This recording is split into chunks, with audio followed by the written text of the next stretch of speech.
بسم الله الرحمن الرحيم. ياسين والقرآن الحكيم إنك لمن المرسلين على صراط مستقيم تنزيل العزيز الرحيم لتنذر قوما ما أنذر آباؤهم فهم غافلون. لقد حق القول على أكثرهم فهم لا يؤمنون. إنا جعلنا في أعناقهم أغلالا فهي إلى الأذقان فهم مقمحون. وجعلنا من بين أيديهم سدا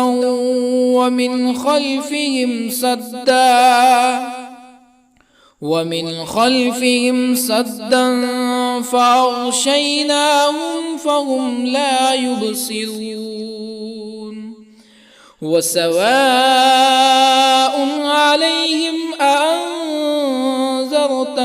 أم لم تنذرهم لا يؤمنون.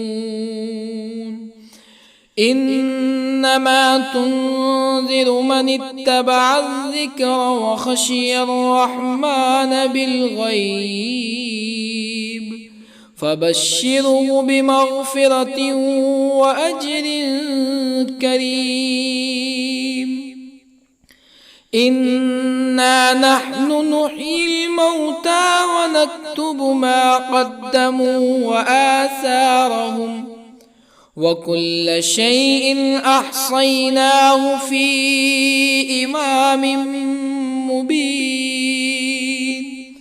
واضرب لهم مثلا أصحاب القرية إذ جاءها المرسلون إذ أرسلنا إليهم اثنين فكذبوهما فعززنا بثالث فقالوا إنا إليكم مرسلون. قالوا ما أنتم إلا بشر مثلنا وما أنزل الرحمن من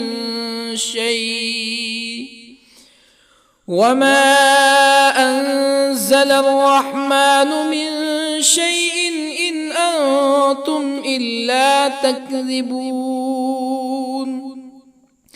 قالوا ربنا يعلم إنا إليكم لمرسلون وما علينا إلا البلاغ المبين. قالوا إنا تطيرنا بكم لئن لم تنتهوا لنرجمنكم ولا يمسنكم منا عذاب أليم. قالوا طائركم معكم أئن ذكرتم بل أنتم قوم مسرفون. وجاء من أقصى المدينة رجل يسعى قال يا قوم اتبعوا المرسلين اتبعوا من لا يسألكم أجرا وهم مهتدون. وما لي لا أعبد الذي فطرني وإليه ترجعون أأتخذ من دونه آلهة يردني الرحمن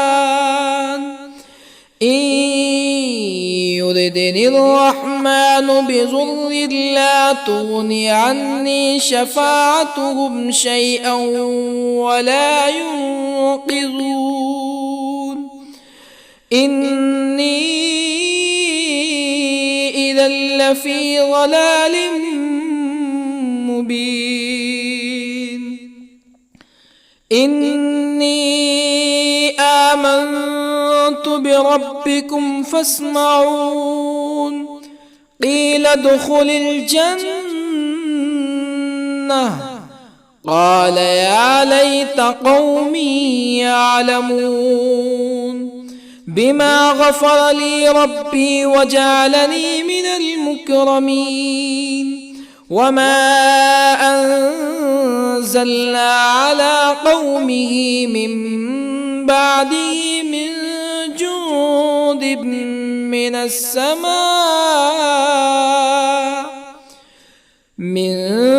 جند من السماء وما كنا منزلين إن كانت إلا صيحة واحدة فإذا هم خامدون يا حسرة على العباد ما يأتيهم من رسول إلا كانوا به يستهزئون ألم يروا كم أهلكنا قبلهم من القرون أنهم إليهم لا يرجعون وإن كل لما جميع لدينا محضرون وآية لهم الأرض الميتة أحييناها وأخرجنا منها حبا فمنه يأكلون وجعلنا فيها جنات من نخيل وأعناب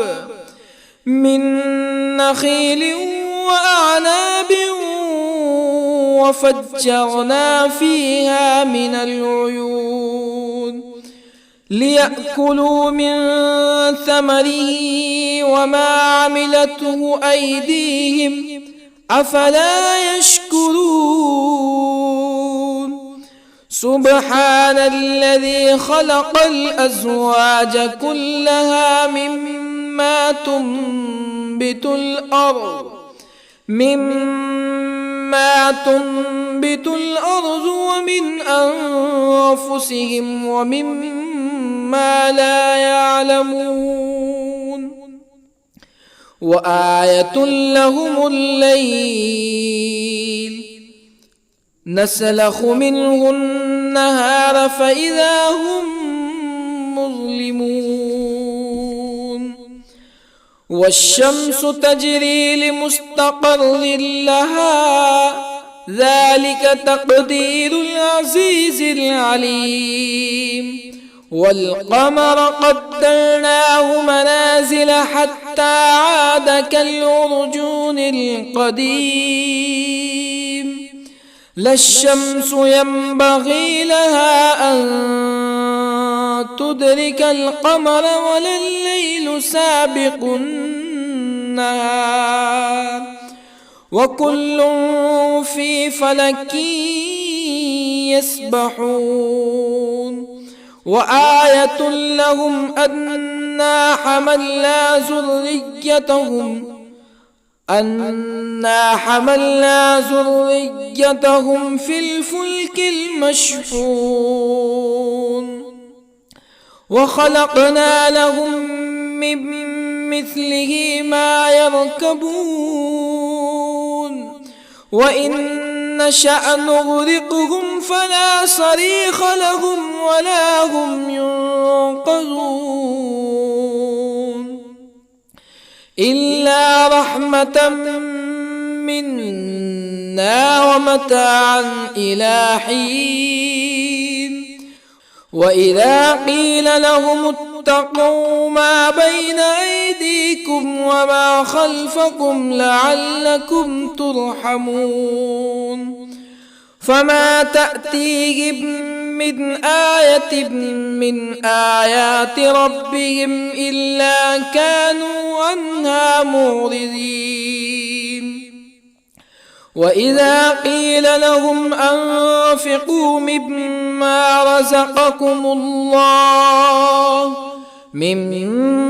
رزقكم الله قال الذين كفروا للذين آمنوا أنطعم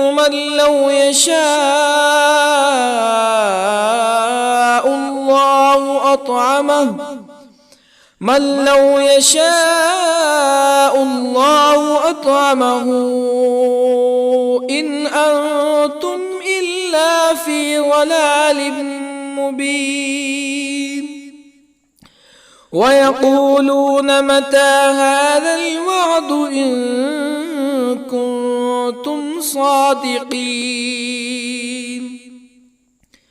ما ينظرون إلا صيحة واحدة تأخذهم وهم يخصمون فلا يستطيعون توصية ولا إلى أهلهم يرجعون ونفخ في الصور فإذا هم من الأجداث إلى ربهم ينسلون قالوا يا ويلنا من بعثنا من مرقدنا هذا ما وعد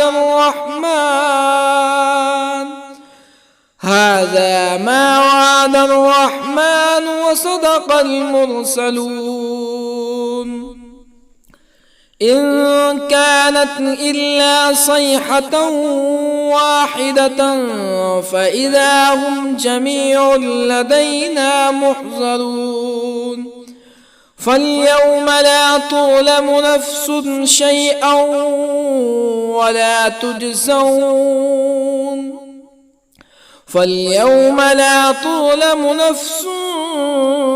شيئا ولا تجزون إلا ما كنتم تعملون إن أصحاب الجنة اليوم في شغل فاكهون هم وأزواجهم في ظلال على الأرائك متكئون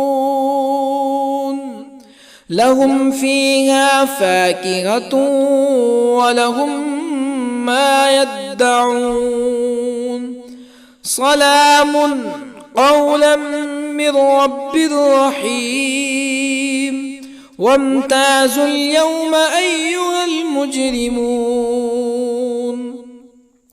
ألم أعهد إليكم يا بني آدم ألا تعبدوا الشيطان إنه لكم عدو مبين وأن اعبدوني هذا صراط مستقيم ولقد أضل منكم جبلا كثيرا أفلم تكونوا تعقلون هذه جهنم التي كنتم توعدون اصلوها اليوم بما كنتم تكفرون اليوم نختم على أفواههم وتكلمنا أيديهم وتشهد أرجلهم بما كانوا يكسبون ولو نشاء لطمسنا على أعينهم فاستبقوا الصراط فأنى يبصرون ولو نشاء لطمسنا على أعينهم فاستبقوا الصراط فأنى يبصرون ولو نشاء لمسخناهم على مكانتهم فما استطاعوا مزيا ولا يرجعون ومن نعمره ننكسه في الخلق أفلا يعقلون وما علمناه الشعر وما ينبغي له إن هو إلا ذكر وقرآن مبين لينذر من كان حيا ويحق القول على الكافرين أولم يروا أنا خلقنا لهم مما عملت أيدينا أنعاما أولم يروا أنا خلقنا لهم مما عملت أيدينا أنعاما فهم لها مالكون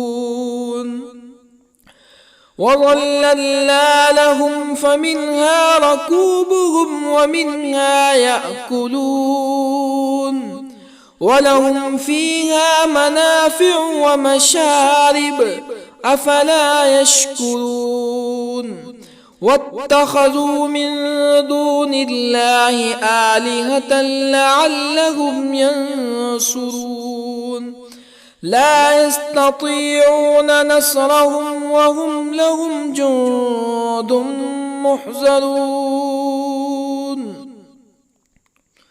فلا يحزنك قولهم إنا نعلم ما يسرون وما يعلنون أولم ير الإنسان أنا خلقناه من نطفة فإذا هو خصيم مبين وضرب لنا مثلا ونسي خلقه قال من يحيي العظام وهي رميم قل يحييها الذي أنشأها أول مرة وهو بكل خلق عليم الذي جعل لكم من الشجر الأخضر نارا فإذا أنتم منه توقدون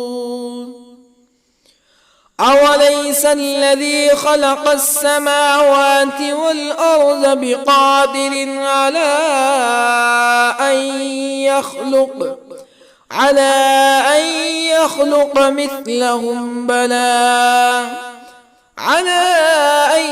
يخلق مثلهم بلى وهو الخلاق العليم أوليس الذي خلق السماوات والأرض بقادر على أن يخلق مثلهم بلى وهو الخلاق العليم إنما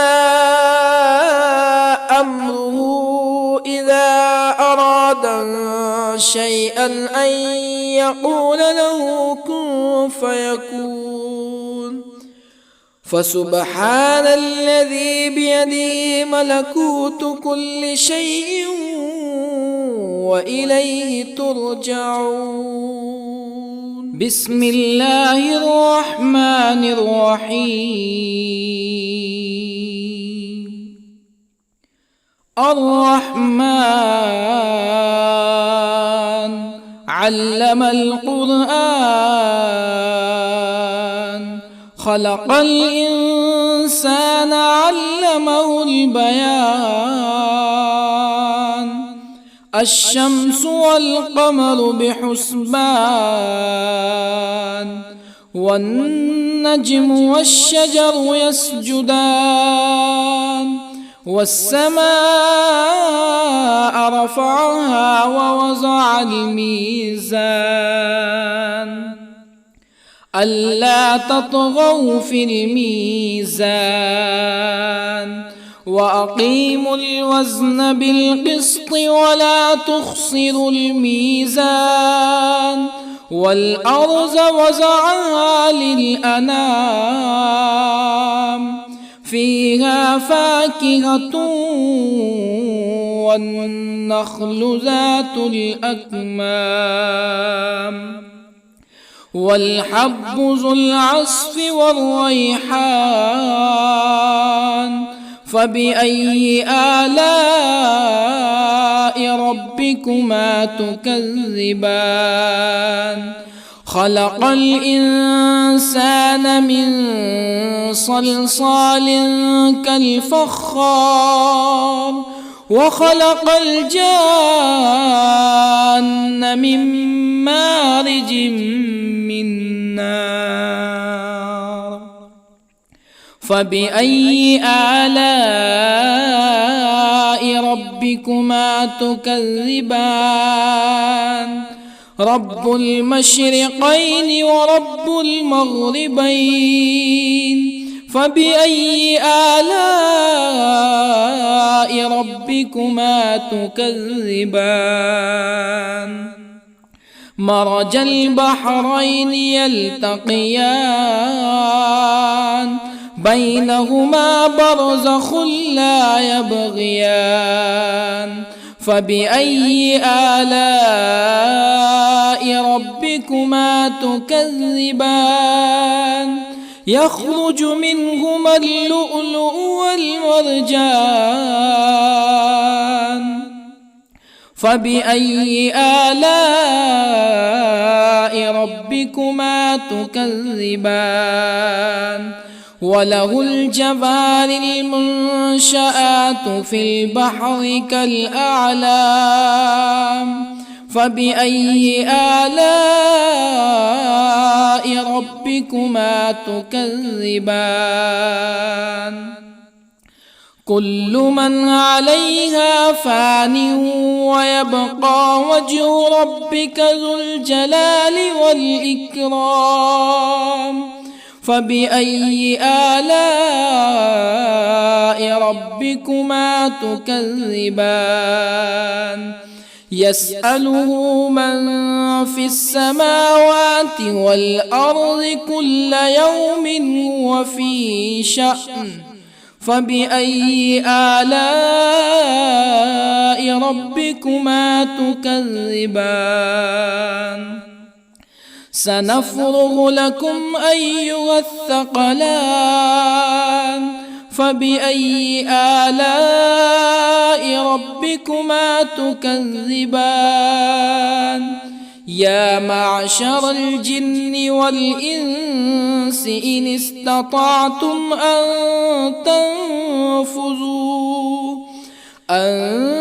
تنفذوا من أقطار السماوات والأرض فانفذوا لا تنفذون إلا بسلطان فبأي آلاء ربكما تكذبان يرسل عليكما شواظ من نار ونحاس فلا تنتصران فبأي آلاء ربكما تكذبان فإذا انشقت السماء فكانت وردة كالدهان فبأي آلاء ربكما تكذبان فيومئذ لا يسأل عن ذنبه إنس ولا جان. فبأي آلاء ربكما تكذبان؟ يعرف المجرمون بسيماهم فيؤخذ بالنواصي والأقدام. فبأي آلاء ربكما تكذبان؟ هذه جهنم التي يكذب بها المجرمون يطوفون بينها وبين حميم آن. فبأي آلاء ربكما تكذبان؟ ولمن خاف مقام ربه جنتان. فبأي آلاء ربكما تكذبان؟ ذواتا أفنان. فبأي آلاء ربكما تكذبان؟ فيهما عينان تجريان. فبأي آلاء ربكما تكذبان؟ فيهما من كل فاكهة زوجان. فبأي آلاء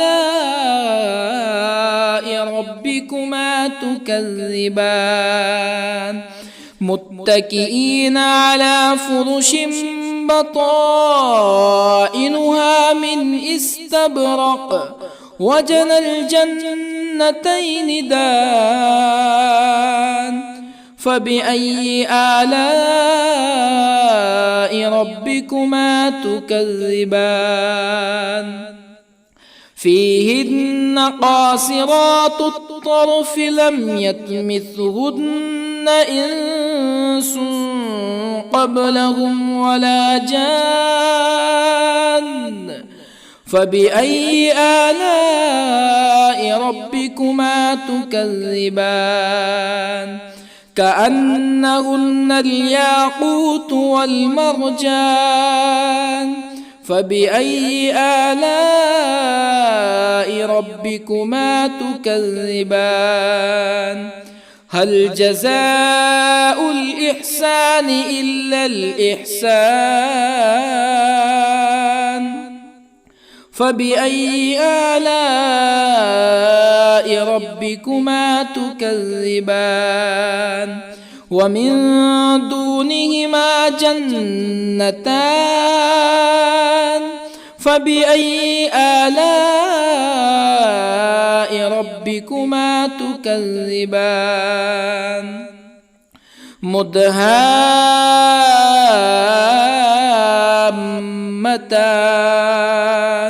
فبأي آلاء ربكما تكذبان؟ فيهما عينان نضاختان. فبأي آلاء ربكما تكذبان؟ فيهما فاكهة ونخل ورمان. فبأي آلاء ربكما تكذبان؟ فيهن خيرات حسان. فبأي آلاء ربكما تكذبان؟ حور مقصورات في الخيام. فبأي آلاء ربكما تكذبان؟ لم يطمثهن إنس قبلهم ولا جان. فبأي آلاء ربكما تكذبان متكئين على رفرف خضر وعبقري حسان فبأي آلاء ربكما تكذبان تبارك اسم ربك ذي الجلال والإكرام بسم الله الرحمن الرحيم ياسين والقرآن الحكيم إنك لمن المرسلين على صراط مستقيم تنزيل العزيز الرحيم لتنذر قوما ما أنذر آباؤهم فهم غافلون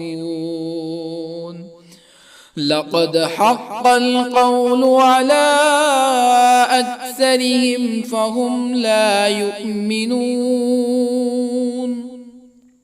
إنا جعلنا في أعناقهم أغلالا فهي إلى الأذقان فهم مقمحون وجعلنا من بين أيديهم سدا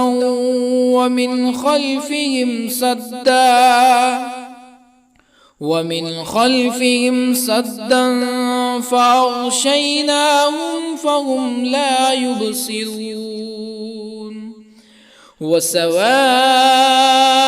عليهم أأنذرتهم أم لم تنذرهم لا يؤمنون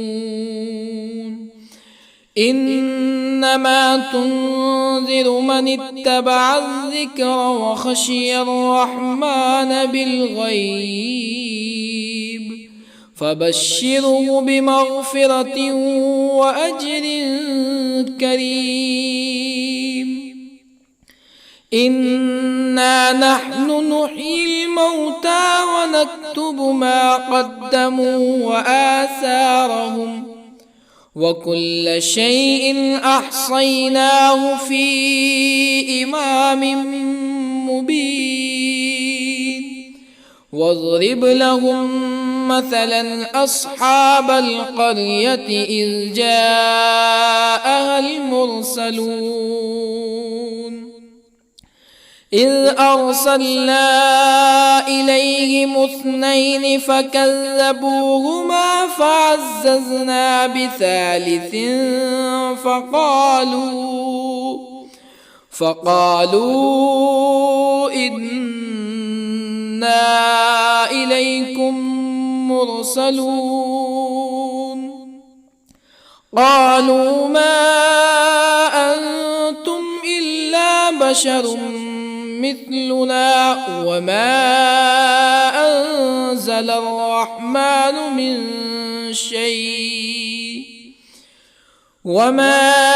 أنزل الرحمن من شيء إن أنتم إلا تكذبون قالوا ربنا يعلم إنا إليكم لمرسلون وما علينا إلا البلاغ المبين قالوا إنا تطيرنا بكم لئن لم تنتهوا لنرجمنكم ولا يمسنكم منا عذاب أليم قالوا طائركم معكم أئن ذكرتم بل أنتم قوم مسرفون. وجاء من أقصى المدينة رجل يسعى قال يا قوم اتبعوا المرسلين اتبعوا من لا يسألكم أجرا وهم مهتدون. وما لي لا أعبد الذي فطرني وإليه ترجعون. أأتخذ من دونه آلهة إن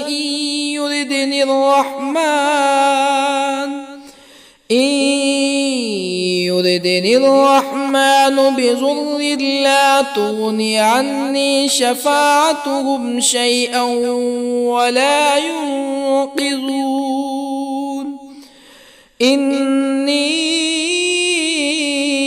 إذا لفي ضلال مبين. إني آمنت بربكم فاسمعون. قيل ادخل الجنة قال يا ليت قومي يعلمون. بما غفر لي ربي وجعلني من المكرمين. وما أنزلنا على قومه من بعده من جند من السماء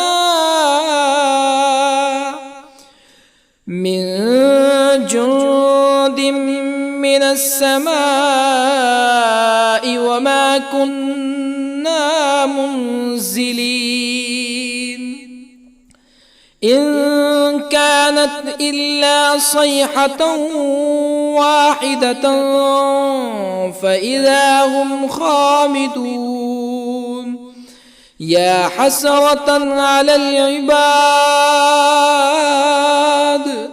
ما يأتيهم من رسول إلا كانوا به يستهزئون. ألم يروا كم أهلكنا قبلهم من القرون أنهم إليهم لا يرجعون. وإن كل لما جميع لدينا محضرون. وآية لهم الأرض الميتة أحييناها وأخرجنا منها حبا فمنه يأكلون. وجعلنا فيها جنات من نخيل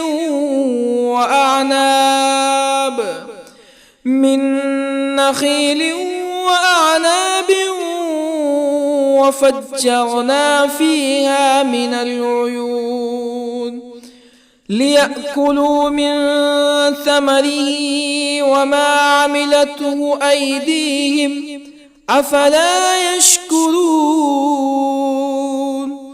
سبحان الذي خلق الأزواج كلها مما تنبت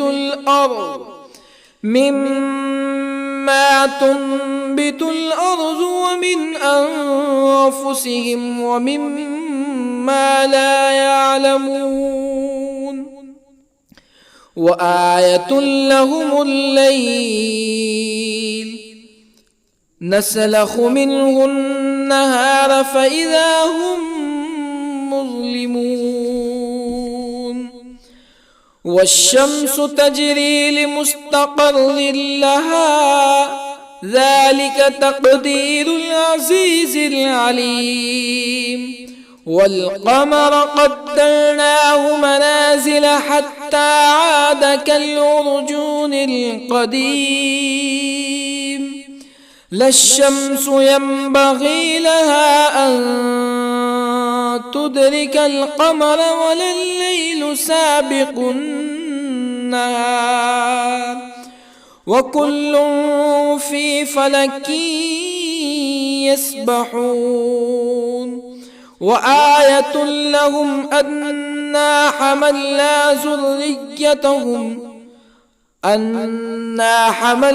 ذريتهم في الفلك المشحون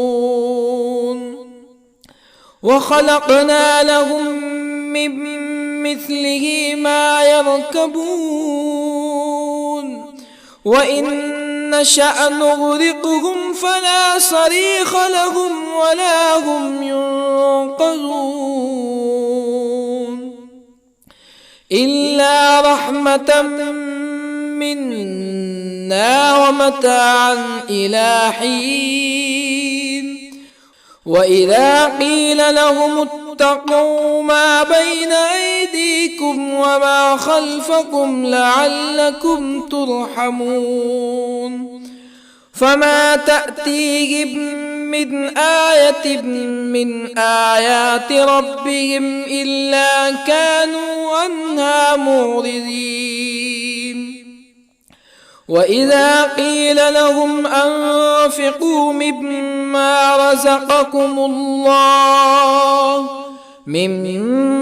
رزقكم الله قال الذين كفروا للذين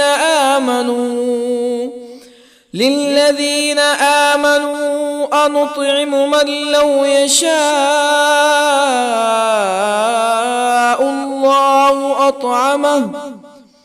من لو يشاء الله أطعمه إن أنتم إلا في ضلال مبين ويقولون متى هذا الوعد إن كنتم صادقين ما ينظرون إلا صيحة واحدة تأخذهم وهم يخصمون فلا يستطيعون توصية ولا إلى أهلهم يرجعون ونفخ في الصور فإذا هم من الأجداث إلى ربهم ينسلون قالوا يا ويلنا من بعثنا من مرقدنا هذا ما وعد الرحمن وصدق المرسلون إن كانت إلا صيحة واحدة فإذا هم جميع لدينا محضرون فاليوم لا تظلم نفس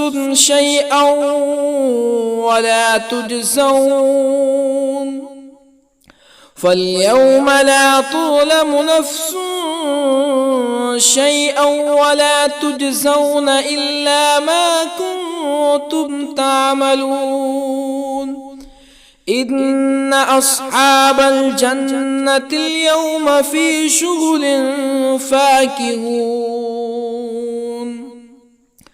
هم وأزواجهم في ظلال على الأرائك متكئون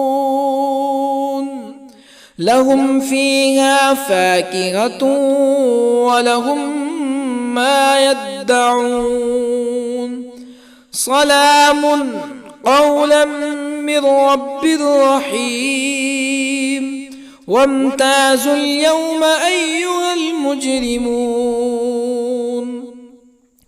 ألم أعهد إليكم يا بني آدم ألا تعبدوا الشيطان إنه لكم عدو مبين وأن اعبدوني هذا صراط مستقيم ولقد أضل منكم جبلا كثيرا أفلم تكونوا تعقلون هذه جهنم التي كنتم توعدون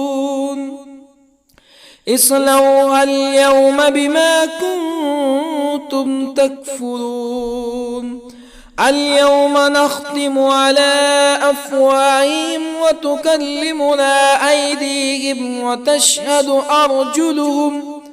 وتشهد أرجلهم بما كانوا يكسبون ولو نشاء لطمسنا على أعينهم فاستبقوا الصراط فأنى يبصرون ولو نشاء لطمسنا على أعينهم فاستبقوا الصراط فأنى يبصرون ولو نشاء لمسخناهم على مكانتهم فما استطاعوا مزيا ولا يرجعون ومن نعمره ننكسه في الخلق أفلا يعقلون وما علمناه الشعر وما ينبغي له إن هو إلا ذكر وقرآن مبين لينذر من كان حيا ويحق القول على الكافرين أولم يروا أنا خلقنا لهم مما عملت أيدينا أنعاما أولم يروا أنا خلقنا لهم مما عملت أيدينا أنعاما فهم لها مالكون وظللنا لهم فمنها ركوبهم ومنها يأكلون ولهم فيها منافع ومشارب أفلا يشكرون واتخذوا من دون الله آلهة لعلهم ينصرون لا يستطيعون نصرهم وهم لهم جند محضرون فلا يحزنك قولهم إنا نعلم ما يسرون وما يعلنون أولم ير الإنسان أنا خلقناه من نطفة فإذا هو خصيم مبين وضرب لنا مثلا ونسي خلقه قال من يحيي العظام وهي رميم قل يحييها الذي أنشأها أول مرة وهو بكل خلق عليم الذي جعل لكم من الشجر الأخضر نارا فإذا أنتم منه توقدون أوليس الذي خلق السماوات والأرض بقادر على أن